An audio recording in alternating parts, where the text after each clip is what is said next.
Oh.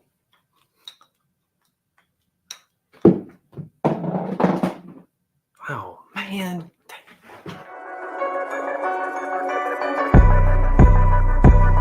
What's up, everybody? Hey, everybody. What's up, everybody? And welcome to another episode of Standing Out.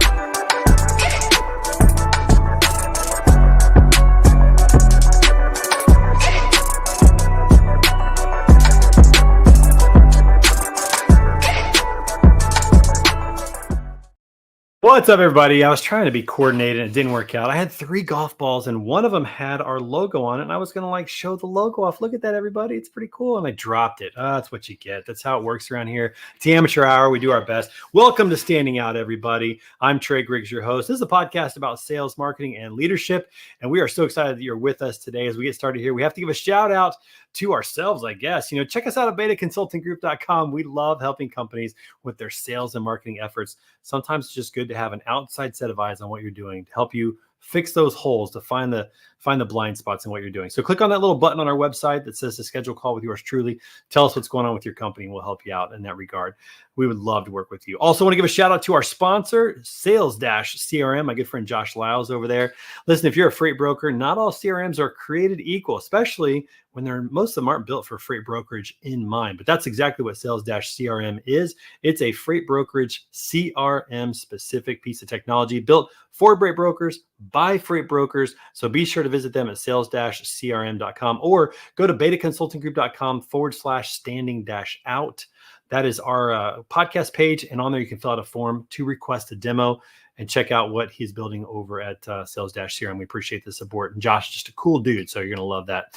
Okay, a couple announcements before we get started. We've got to remind you guys, man, we are just weeks away from the next Broker Carrier Summit. I cannot wait for this. It's going to be down in Fort Worth, Texas, October 23 through 25 at the beautiful Worthington Renaissance Hotel. We've got free truck parking for owner-operators and small trucking companies that are bringing their truck to the show. So you can go through truckparkingclub.com and get free truck parking. We're so excited about that. We have the best golf tournament in the industry, the Post and Pray Classic, on Wednesday to kick everything off. So sign up for that. And it's a great opportunity for small and medium-sized truckload carriers and freight brokers to find each other in person and potentially do business together. Also talk about the issues that we're all experiencing as well. It's all about connection. It's all about conversation, less about presentation. So hopefully we'll see you there. BrokerCarrierSummit.com. Go ahead and get registered. Be sure to use the coupon code BETA, B-E-T-A, to save 10% off. And make sure you come up and introduce yourself at the event when you are there. And finally, we want to give a shout out to our partner over at Reads Across America Radio. If you're listening to us on Reads Across America right now, thank you so much for doing that. We're so excited to be a part of their Trucking Tuesday lineup every Tuesday at 6 p.m. Eastern time. So thank you so much for that. And if you haven't yet, consider partnering with us with Reads Across America to sponsor a wreath, because what they do is every December, the second or third weekend of December, they are helping to lay over 4 million wreaths on tombstones of veteran soldiers all across the country, over 4,000 different cemeteries across the country. This is something you can do with your family, something you can do with your company. So definitely get involved. Go to readsacrossamerica.org today to either sponsor a wreath or to volunteer to actually go and place those wreaths on the tombstones. It's an incredible experience just to remember the sacrifice in the past and really teach the future generations about that sacrifice. All right, it is time to get our show started today. I'm excited because we're talking about something today that I know very little about, but my guest knows all about it. And so I'm excited to bring him on today. So please welcome to the show, my good friend, Andrew Wilkins. Here we go. We had a little production issue there. I don't know this band. Who is this, my friend? What is this? Oh my gosh, this band is fantastic. The song is so good. It's you'll have to give the whole song a listen at some point. The way it builds is just fantastic. Nice. Yeah, nice. It's worth checking out. I never know. All of our guests always get to pick their song, and so I was like, well, I wanted to, I don't know what people are going to bring on here. So I'm glad that I get to learn something new. I didn't know about that song. That's cool. Well, give everybody a little bit of introduction to who you are, my friend. Yeah, absolutely. Well, yeah, first off, thanks for having me on, Trey. Yeah, really, really excited to be here. My name's Andrew Wilkins. I am the founder and CEO of two businesses, both kind of in the service space. So one, TopSDRs, We pair sales reps with early stage startups, seed stage and Series A businesses. So a lot of recruiting there. And then fewertasks.com, which is an outsourcing business. So we place qualified virtual assistants who are based in the Philippines with companies here. So prior to that was working at in finance and a couple other startups, and found my way here. So that's nice. That's a quick overview. That's great. And I want to talk about SDRs today because, again, it's not something I know a ton about. I've always been an individual contributor myself on the sales side. I haven't been at companies that worked with a lot of SDRs. I haven't really experienced that model of having, the more the business development type stuff in regards to that. So I'm excited to talk to you about that today. But before we get to that, I have a fun fact about you that I didn't know, and this one's a core to my heart. You were once stranded in in a Jeep with an open top among a pride of 18 lions. Yeah. That was 2 years ago, and that was Man. That was one of the craziest experiences I've had. We were out there. We were in South Africa in Kruger National Park, and it was about the sun was starting to set. The lions were starting to get up. We went out there because it was when they were going to start eating, because normally they're lounging around all day. So we went out for kind of a later day cruise, and I just remember our guide. They turn all the vehicles off right when you're out there, and I remember our guide. He goes, he turns the key and he's like, "Hey, it's not working." And I thought he was joking. You think, right? He's just yanking your chain, making a joke. But sure enough, the car was dead, and we had to figure out how to get it. I mean, we were out there. There were no other cars in sight. It was just us. Thank God. And the radio was dead too, because the radio was tied into the car. So we had no way. We were probably 45 minutes away from the lodge we were staying, and these lions start getting up, and I'm sure it felt more dramatic in the moment. But luckily another car came and we were able to jumpstart it. But even that wasn't easy, because the lions started playing with the cables that they were attaching, and you couldn't get out of the car because otherwise they'd come at you. Right. So that was one of the craziest experiences of my life. Yeah, because at nighttime, that's when they feast. I mean, that's when they hunt. That's when they do a lot of that. So, exactly. Yeah, they sit during the day. They kind of hang out. They fight. They play a little bit. Yeah, they don't bother. Yeah. So how long was it overnight? How long? No. I mean, it all. It was probably. All of that was probably, we were probably stranded there for an hour or so, and you're just kind of letting them. They're just wandering around. Not they're curious about you. You're curious about them, and then we had this other car that came around and managed to. I mean, the guides, honestly, hats off to them, were able to maneuver around them and jumpstart it. And I have these crazy videos of the lions, just like a little, a house cat would play with a ball of yarn. They had these cords that we put on, that we were using to try to jumpstart. Just playing with them, slapping at them, pawing at them. And, oh my God! It didn't feel like watching a house cat in the moment. The heart had to probably speed up just a little bit. Oh my God! Were you wearing a Whoop at this time? That actually been. I should have been. Now I wear a Garmin. I wish I had that on me then. I know. I probably would have thought I was working out or something. So. Yeah, it probably would be like, "Hey, are you doing a workout? Are you doing? No, not doing that." Yeah, that's crazy. That's awesome. So let's talk about top SDRs. So you guys specialize in pairing the best US-based SDRs with growing SaaS startups. Now, this is interesting because a lot of companies are moving towards like offshoring or nearshoring SDRs, and you're using US-based SDRs. And I'm fascinated by that because I have to share my experience. I used to work for a company that did outsourced, labor in Colombia, and we tried really hard to do sales for our customers, and we struggled. It was hard. It was a hard thing. Maybe it was me. I don't know, but we definitely struggled in that regard. And so I wasn't sure, necessarily about like the path that you guys were taking on that, but you're all US based and partnering. Talk a little bit about the model and how that works and why you went that direction. Yeah. So, I mean, it's interesting you bring that up because we definitely tried a lot of different things. I have a number of folks I've worked with who are based in Colombia who are fantastic, honestly. And I've had really good experiences there. And I can touch on that in a moment, but really our model today as it stands is we'll go to businesses that are, again, seed stage, Series A companies. And, the position that they're in is, hey, they've started to find product market fit. They've done outbound sales. They've been able to bring in a few customers from it, and they have, some semblance of a process in place that someone could come in and start to repeat, and build reliable quality pipeline, right? And so these are so I would say companies that have probably 500K up to $5 million a year in revenue are sort of where we're targeting. And we'll go in and we'll pair them. We have a deep network of reps. The reps we work with, they're all experienced. So I'm not hiring kids right out of college. We're working with folks who are right on the precipice, honestly, of becoming account executives. So they probably have 8 months to a year and a half of experience. And either they, aren't getting promoted because of internal things, or they're just looking for, a new challenge to get more responsibility at a smaller company.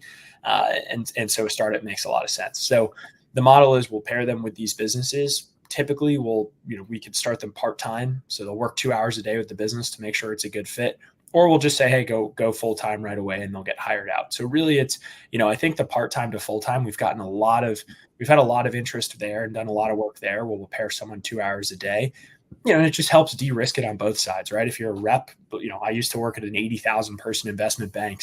And then I went to a 16 person company. If, a move like that, there's a lot of risk associated with it. Right. And so, and similarly, if you're a startup that just, has seed funding or a Series A, you want to spend that money wisely. And so part-time to full-time helps de-risk the hire a lot. So that's the model that we use right now. Again, as I said, there's a lot of stuff we've done to get to that point, but that's how it stands at the moment. And that's really the one that we're confident in, because, what I've learned, if nothing else, is that, there are a lot of pieces that go into an outbound motion, but the person is the thing that matters the most. You need to have someone who's committed to iterating and learning and, understands what it takes to build out, kind of, just take that motion to the next level, really. Yeah, your sales reps are the tip of the sphere. When they're the first contact or the first human interaction that they usually have, it matters. It's definitely important. Yeah. Are you are they hiring these SDRs directly? You're just kind of the go-between to connect them, or are they? Yeah. When you're hiring, how's that work? When we go part-time, I facilitate all of that. So they hire our company and, we'll pair them. But when they hire them full-time, we get paid a recruitment fee like you would with any other recruiter. Sure. They're their employee. Yeah. So it's got a little bit of the recruiting model and a little bit of kind of the outsource model built in together. Correct. To give a little flexibility for clients who are just getting into the game. And I know that you traditionally are going with larger companies that have the need, and or smaller companies that have some funding and are looking to scale pretty quickly. That's kind of your bread and butter, correct? Yeah, that's exactly right. We used to work with businesses that were really, really early on, meaning, had not done any outbound before.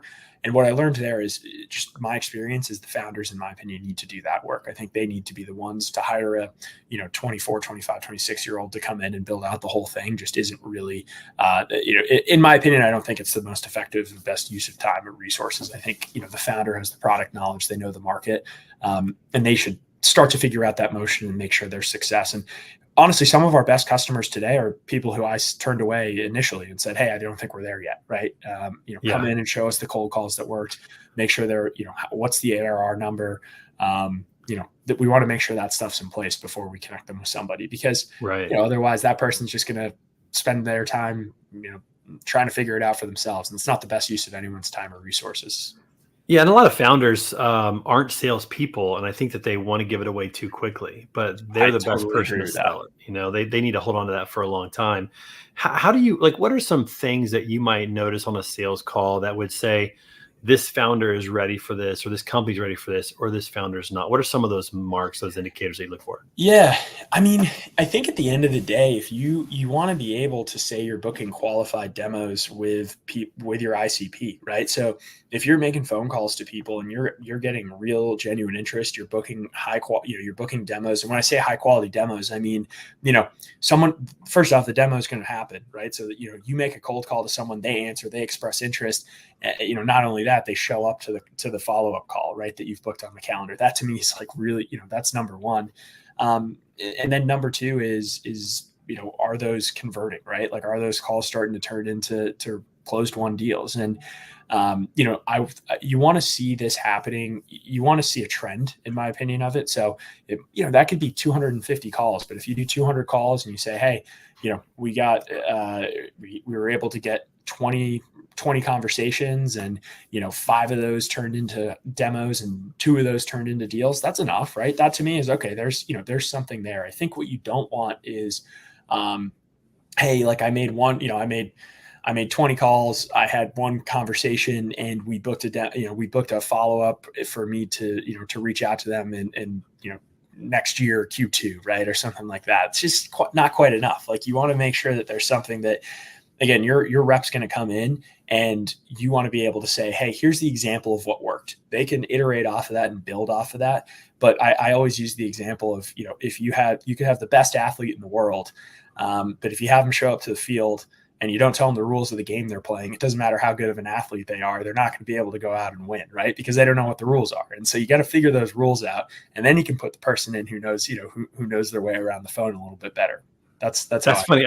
I use a similar analogy, not so much for like the rules of engagement and understanding the game that they're playing, but just from the standpoint of, like, I'm a football guy, so I'm a Chiefs guy. Most people who watch this show know that I love the Kansas City Chiefs, especially now. And Patrick Mahomes is a very talented quarterback, but I often wonder, what would have happened to Patrick Mahomes if the New York Jets had drafted him in 2017, back when they had no system in place, poor coaching, not a very good front office leadership. And I don't know where they're at now. I don't really care. I'm not really paying attention to it, but I know in 2017 they were struggling. And there's several organizations like that. You put a talented person into a bad system and you often get bad results. Absolutely. Right? You put a talented person into a great system, you get 3 Super Bowls in 5 years. Like, it's incredible, the difference. And so I often think about these organizations, if you don't have a good sales system in place or good structure in place for a talented salesperson, they're probably not going to excel, and they're probably going to get burnt out after a while. Absolutely. Yeah. I think you hit the nail on the head at the last point there of burnout. Like, we're talking about really high performing people who have, whether it's entrepreneurial aspirations or account executive, VP of sales, CRO, whatever it is. And, they're not going to want to be in an environment like that for too long either. And so I think, you want to set yourself up so that you're taking advantage and using that and harnessing that talent, not squandering it. And, it'll be hard to find someone else after that, in my opinion. So right. That's a great point. 100%. All right. So let's talk about best practice. Well, before I talk about that, I want to go back to your experience. You have a very diverse history of experience. Yeah. I have the same thing. Like, I've been a lot of places, done a lot of different things. How do you feel like that has helped you now where you're at in terms of being successful with the companies that you're working at, maybe understanding people? Just how do you feel like that experience has really benefited you now looking back? I mean, I look back on, I would not be doing what I'm doing today if I hadn't had the 3 experiences I had before. So I worked at 3 different companies. So I graduated college in 2019. So I'm 5 years out now. So young. Jeez. I spent 2.5 years. I spent 2.5 years at an investment bank, as I said. Then I went and became an SDR at a 16-person startup. And then I went and, ran sales at a 2-person startup. And each of those experiences just taught me something different. First off, I think the biggest thing is the scariest move out of those 3 that I described was the move from the investment bank to the first startup. And, because you're in a position where you're making good money, there's a really clear cut path to it, within, what the next stage is, and what it takes to get there. Right. And so that was the hardest one, because it was just, there are so many reasons not to leave. And then once I did that, I started to realize, I think it's like anything else. Like, you have to build the muscle of being comfortable making those sorts of moves. And I really think early on in a career, making moves like that it's so important, because, again, I always, I use the sports analogies a ton, but I think I go back to, like, I ended up rowing in college. I was a Division I rower, but I played a bunch of sports before I did that. I tried a bunch of things out. I tried to figure out what I was good at. I learned what I liked, what I didn't like. And I think the same thing applies to a career. So the first thing that I take away from the experiences I've had is just the fact that is the ability to have multiple experiences and not be afraid to search new things out, and, not feel like the next opportunity needs to be the perfect one, but figure out what I want to get out of it. So that's the first thing. And then I think, each one, again, taught me something unique. I think as I look at the SDR one, that taught me, sales, right? That was just a hard skill. It taught me, how do you pick up the phone and call someone? How do you get rejected and knocked down? How do you just, how do you learn? How do you push forward as you fail 95% of the time, right? So how do you keep pushing in an environment like that and have the mental fortitude to do that and keep having confidence in yourself? And so I just learned how to sell there. I think that was such a valuable skill. And then in the second business, I learned how to be an operator. The guy who was the lead investor in the business, started a very prominent software company, and he just, his operational expertise just trickled down into the organization in such an incredible way. I learned so much about how to actually build a business from him, as the CEO of that company, that it was just, so that was really what I took away from that. And I think now, like, I would not be able to build a business had I not had those experiences. It just, I think, showed me, it taught me how to sell, how to build top of funnel, how to succeed amongst a ton of failure. And then it taught me how to actually build a company and how to operate and structure an organization. So that's really what I took away from this. Yeah, no, those experiences are huge. Do you ever do door-to-door sales? No, that's the one thing missing on my sales resume now. I live in a big apartment building in New York now, and sometimes it crosses my mind that maybe I should just go notch that one, because a lot of people I know and respect have started in door-to-door, and I think that's cold calling. As an SDR doing cold calling, it's not that much different, I don't think.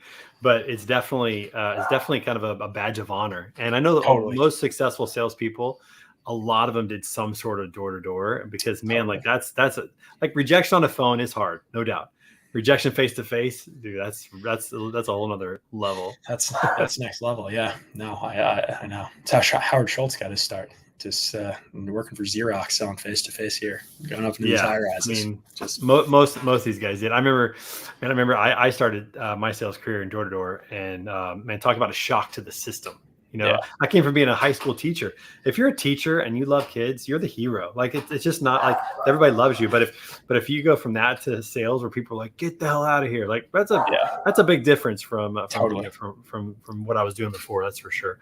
All right, so let's talk about like SDRs and best practices. When you think about, like, if you had a blank slate and you could set up somebody's SDR program, what's like the first 3, 4, 5 things that you're focusing on that you're having somebody do? Yeah, I mean, so I'd separate that out into, like, you have kind of the profile of the person you're working with, and then you actually have the systems that you're putting in place. As far as the best ones that I've seen when it comes to having a system in place, you want to know, you want to have clearly laid out who's the ICP, right? Who are you reaching out to? I think that's a pretty straightforward one. Within that, you want to have an understanding. You want to be able to understand, like, what they care about, who they're talking to, who their boss is, why they're going to, care about talking to you, and all that sort of stuff, what the problems they're trying to solve are, all of those sorts of things, right? I think those are table stakes. The biggest things that I see helping people are, they're very consistent about,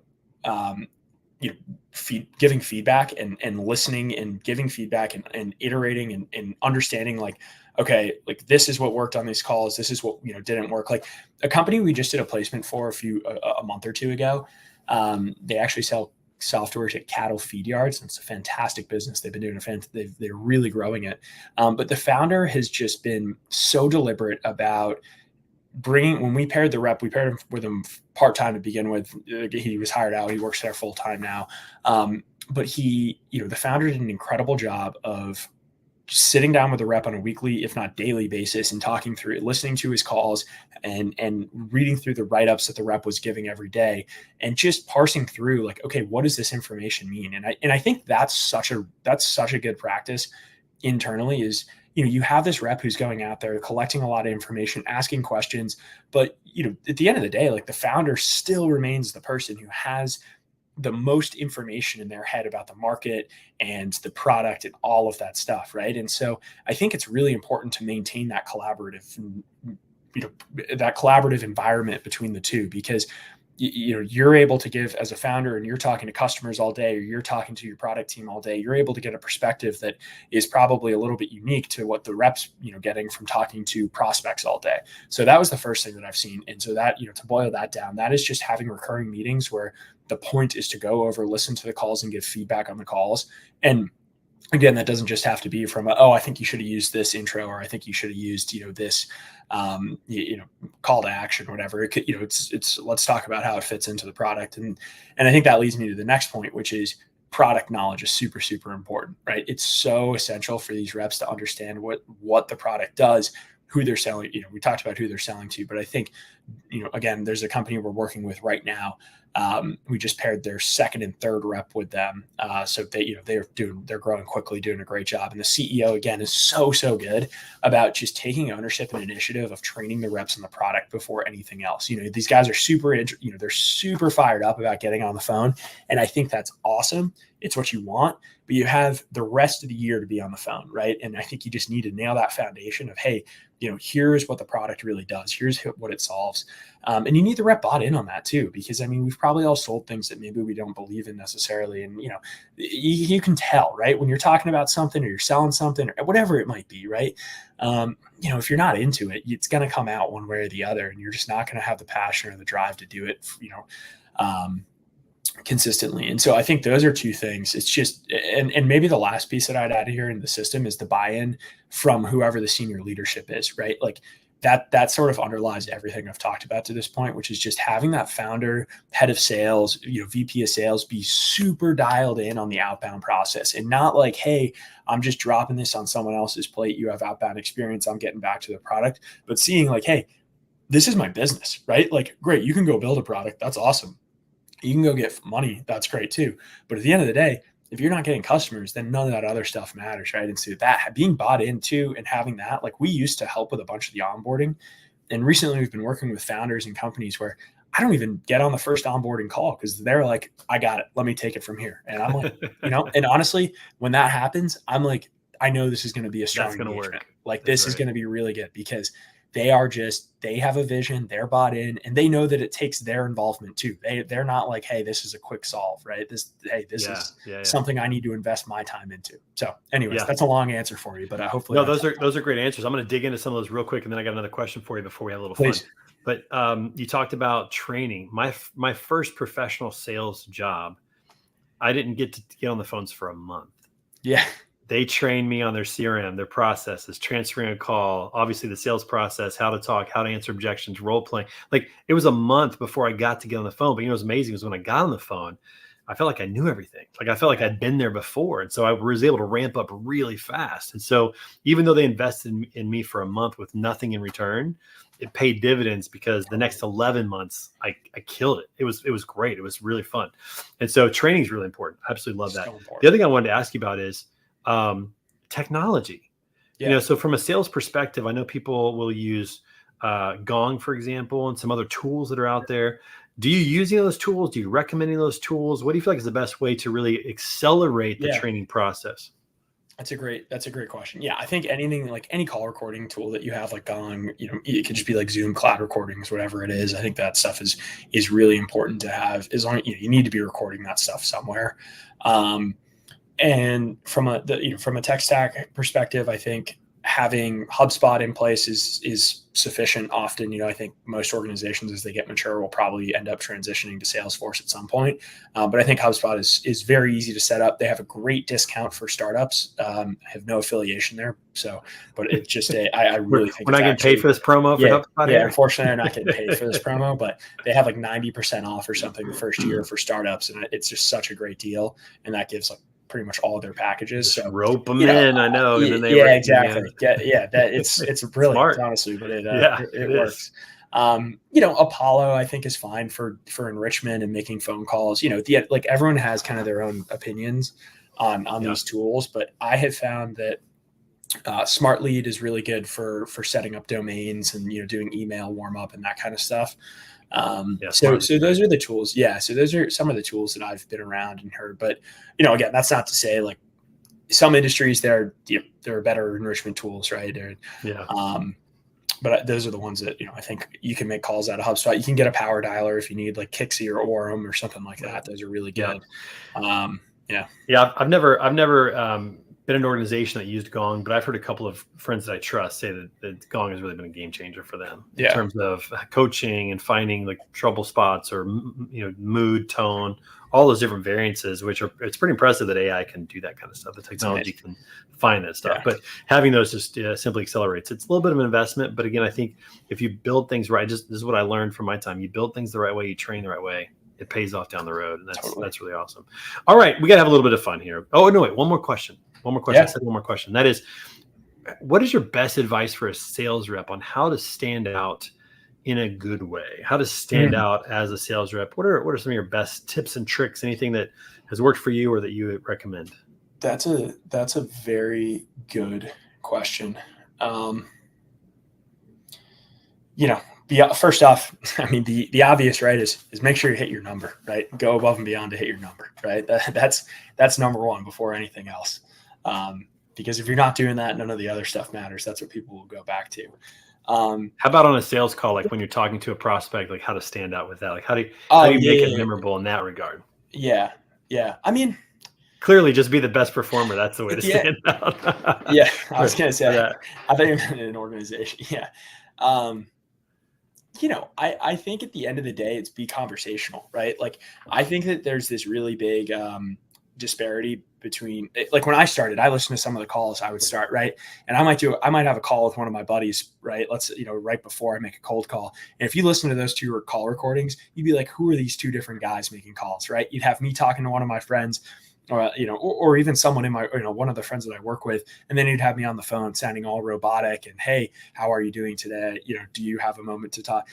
People respond to, you're setting the tone of that call. So if you come into that call and you don't sound natural, you don't sound organic, you're going to turn somebody off pretty quickly from talking to you. And again, remember, most of these calls, your job is just to get in the door. Your job is just to let them give you 30 seconds to talk to them. And so I think the most important thing you can do initially is just sound natural, organic.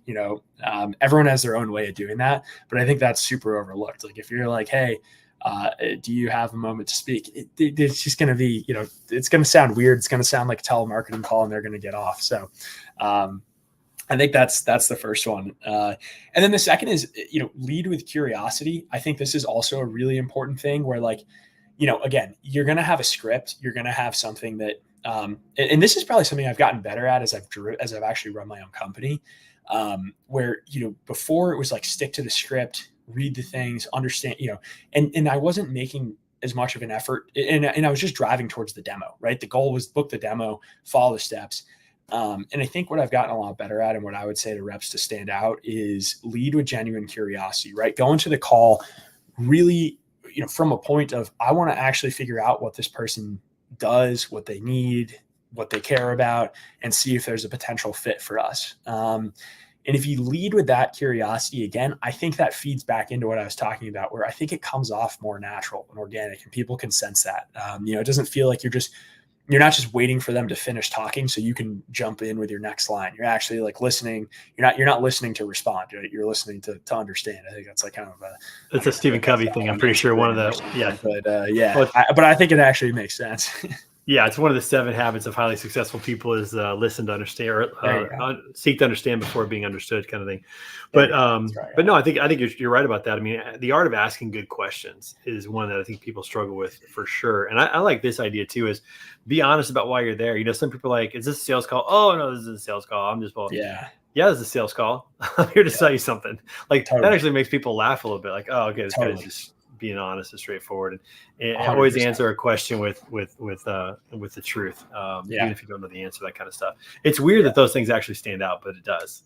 Like it is a sales call. I'm here to say something. 100%. No, it totally does. And I also think the other thing is just like, there's no magic bullet. Like something that works on one call could just totally bomb on another, right? And you could do the same thing on 2 calls, and one person tells you to F off and the other person, you book a meeting with. And I think that's the key to this thing. Is like, don't try to crack the code. Just realize that, like, you just got to keep going out there trying to do it. And, you'll get a little better every time and learn how to, match the person's cadence that you're talking to, match their attitude. Yes, mirroring stuff, mirroring I think is really important.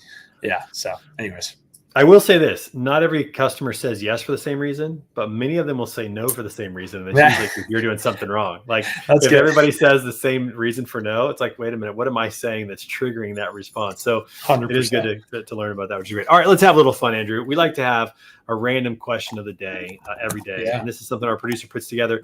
It could be funny. It could be serious. It could be good. It could be not good. I don't know. It could be a couple things. So let's see what today's random question day is. Here we go. Amazing. Today's random question today is, if you could spend a day talking to an animal, what animal would you choose and what would you want to learn from them? Wow. That is random. That's a great question though. Let me I got to think about this for a second. It's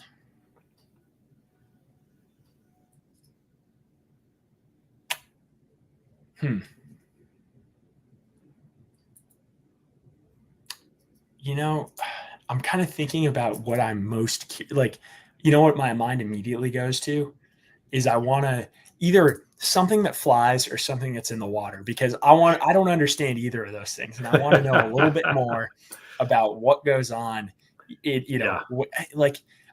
think it's got to be like a bird in the rainforest. I don't have a specific bird for you, but Dude, I was thinking eagle. My first thought was eagle. Like, just to soar. Yeah. I just think, I think it's got to be some type of a bird in the rainforest.